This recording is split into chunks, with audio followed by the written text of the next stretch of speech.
Addams, the music has stopped. No, but I can't. They rang a bell that summoned a 7-foot butler. They kept a disembodied hand in a box on the piano. They lit candles with their fingertips and called it romance. And somehow, underneath all the cobwebs and coffin furniture, the Addams family gave television one of its most devoted marriages, one of its gentlest families, and one of the strangest, warmest homes ever built on a soundstage. It worked because nobody in it winked at the camera. They played monsters who loved each other more sincerely than most normal sitcom families ever did. But while the Addams mansion stayed frozen in memory, the people behind it kept changing. Some of them are still with us. Some left us far too soon. And some of their real lives, it turns out, were every bit as strange, tender, and unforgettable as anything that happened at 0001 Cemetery Lane. Morticia is the still, dark center the whole family orbits, the one who makes devotion look like elegance. Carolyn Jones was born April 28, 1930 in Amarillo, Texas, and was already 34 years old and an Oscar-nominated film actress when she stepped into that black velvet gown in 1964. What she brought to Morticia wasn't camp, it was control. She said she developed a minimum of movement because her narrow skirt only let her mince along, and that restraint became the source of the character's calm, elegant menace. She turned every clipped syllable and every cara mia into something genuinely seductive, which is why Gomez's obsession with her never felt like a joke, it felt earned. Morticia is the show's argument that devotion and darkness aren't opposites. She's proof a marriage can be the strangest thing in the house and still be the healthiest. Before the Addamses, Jones had already been nominated for an Academy Award for The Bachelor Party and had shared the screen with Elvis Presley in King Creole. After the show, good roles grew scarce. She resurfaced in the miniseries Roots and on the soap opera Capital, where she kept working even after her diagnosis. Diagnosed with colon cancer in March 1981, she continued filming Capital while concealing how sick she truly was. Carolyn Jones died on August 3, 1983, at age 53, and is buried at Melrose Abbey Memorial Park in Anaheim, California. Morticia endures because Carolyn Jones made restraint feel like the loudest kind of love in the room. Gomez is the family's beating, sparking heart, a man who finds his wife's every word an occasion for joy. John Astin was born March 30, 1930, in Baltimore, Maryland, and was 34 when the cameras first rolled on Gomez in 1964. What Astin brought was fearlessness bordering on physical comedy. Producers needed someone who could make the character's enthusiasm feel charming rather than alarming, and Astin delivered exactly that. Week after week, for 2 seasons, he turned a man obsessed with exploding toy trains and his wife's French into someone genuinely, uncomplicatedly happy. Gomez represents joy without irony, wealth without cruelty, and a marriage with 0 secrets. Before Addams, Astin had appeared in West Side Story and That Touch of Mink. Afterward, he found a whole second life playing memorable oddballs. From evil Roy Slade to the Riddler on Batman to a ghostly gunslinger in Peter Jackson's The Frighteners, and he spent decades teaching acting at his alma mater, Johns Hopkins University. As of 2026, John Astin is 96 years old, and following the death of Lisa Loring in 2023 is the last surviving cast member of the original Addams family. Gomez endures because John Astin made pure, unguarded delight feel like the most romantic thing on television. Fester is the family's beloved oddball, a man who can light a bulb in his mouth and somehow still be the one you root for. Jackie Coogan was born October 26, 1914 in Los Angeles, and was already 49 years old and nearly broke when he won the role in 1964, decades after he'd been Hollywood's very first child star in Charlie Chaplin's The Kid. What he brought to Fester was hard-won transformation. He told UPI in 1965 that Fester never talked in the original Charles Addams cartoons, so he raised his voice an octave and gave the character a beetling look, shaving his own head and building the makeup himself after producers initially turned him down. Fester represents reinvention, the once golden child who remade himself into something gleefully grotesque and found real affection in it, even as his daughter recalled him coming home in tears some nights. mourning the beautiful child he'd once been. Coogan's own childhood fortune had been squandered by his family, a fight so public it produced California's landmark Coogan Law, protecting young performers to this day. After the Addamses, he worked steadily until his final years, appearing on everything from The Brady Bunch to I Dream of Jeannie. Jackie Coogan died of heart failure in March 1984 at age 69. Fester endures because Jackie Coogan turned his own hardest chapters into something the whole world came to love. Lurch is the family's silent giant, a butler whose two-word catchphrase became bigger than the character ever should have allowed. Ted Cassidy was born July 31, 1932, in Pittsburgh, Pennsylvania, and was 32 years old when the show began, standing 6'9" with a voice that seemed to come from the floorboards. He brought Lurch to life almost by accident. Lurch was written as silent, but during filming, Cassidy ad-libbed, "You rang," in his deep, sonorous voice, and it landed so well that the line was written into the show from then on. Lurch represents the family's quiet loyalty, a man of few words whose presence is more about devotion than any of Gomez's speeches ever could. Cassidy also voiced Thing, the disembodied helping hand, meaning he was quietly playing two of the show's most beloved characters at once. After the show, his height and voice made him a fixture of genre television. Star Trek, Batman, Butch Cassidy and the Sundance Kid, and later the narration and monster roars for The Incredible Hulk. Ted Cassidy died on January 16, 1979, at age 46, following complications from open-heart surgery. Lurch endures because Ted Cassidy made two words carry the weight of an entire performance. Wednesday is the family's morbid little poet, a 6-year-old who never smiles and somehow still lights up every scene she's in. Lisa Loring was born Lisa Ann DeCinces on February 16, 1958, on Kwajalein Atoll in the Marshall Islands, and was just 5 years old when she won the role in 1964, unable to yet read her own scripts. What she brought was an unteachable instinct. She later said her signature pout was what sold the producers, and she carried the character's flat, deadpan gravity so naturally that Wednesday's spider-raising, doll-decapitating morbidity never felt performed, just matter of fact. Wednesday represents the show's sly little rebellion, a child who refuses every cheerful expectation placed on little girls and is loved unconditionally anyway. Her mother died of alcoholism when Loring was just 16, and her adult life moved through several marriages and a stretch of very public, very difficult years, including work in the adult film industry alongside her third husband. She continued acting into the 1980s on the soap opera As the World Turns, and remained a beloved, warmly received presence at fan conventions in her later years.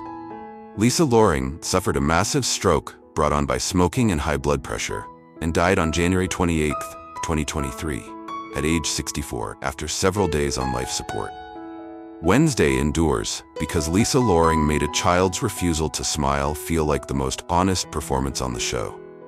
Pugsley is the family's most normal child, a boy who just happens to love explosives instead of baseball. Ken Weatherwax was born September 29, 1955, in Los Angeles, and was only 9 years old when he was cast in 1964, successfully auditioning opposite Carolyn Jones and John Astin. What he brought was an easy, unforced normalcy. Pugsley was written as the family member closest to conventional boyhood, and Weatherwax played that gentle contrast without ever losing the character's Addams weirdness underneath. Pugsley represents childhood itself inside the show's strange world. A kid who's a little bit ordinary and a little bit not, and entirely at peace with both.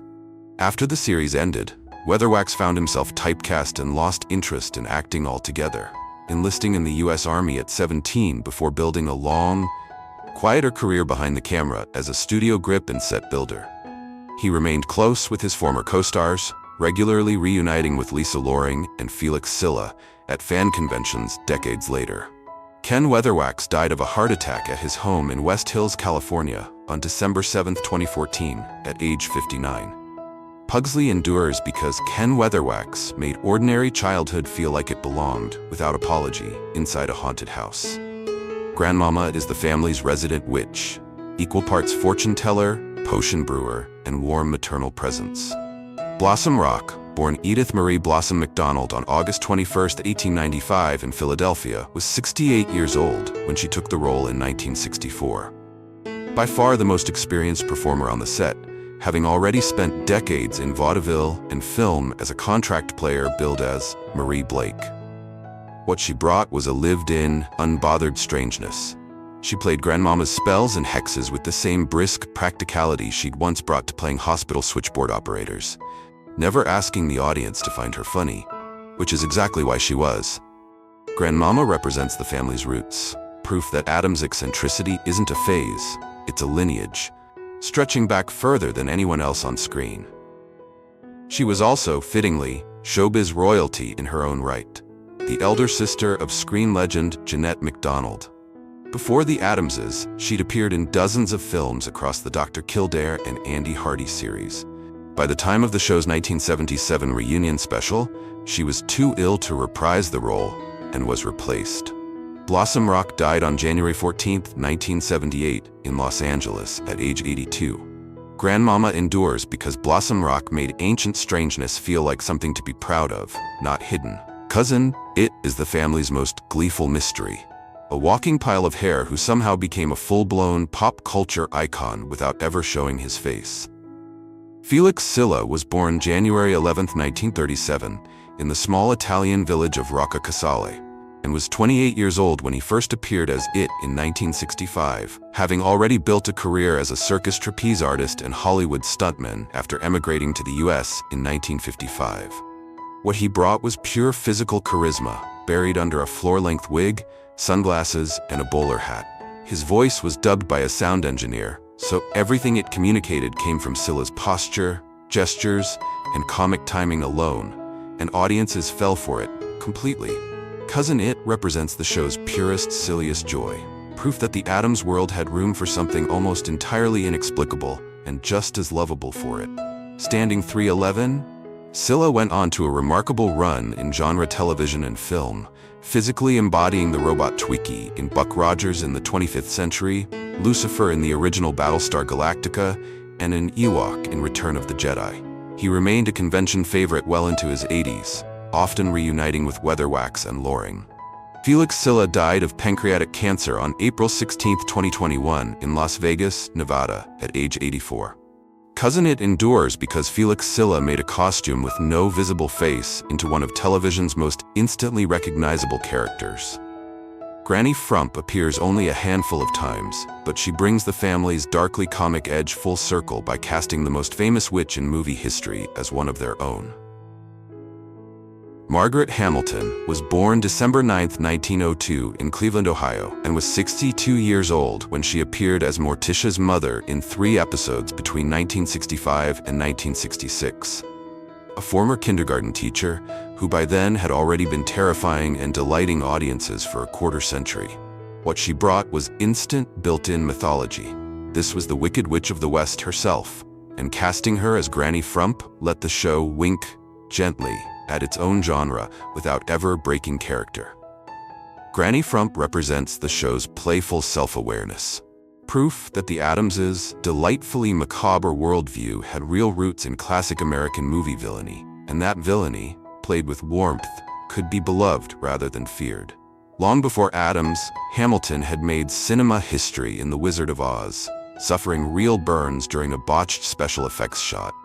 Long after it, she remained a busy character actress and animal welfare advocate well into her 70s, right up through her Mr. Rogers' Neighborhood appearances. Margaret Hamilton died of a heart attack on May 16, 1985, at age 82, in a nursing home in Salisbury, Connecticut. Granny Frump endures because Margaret Hamilton made being feared for a lifetime look like something you could laugh about together with the people who love Gio. He's the anxious, exasperated face of normal society. The mayor, the insurance man, the neighbor who never quite recovers from meeting the Addamses.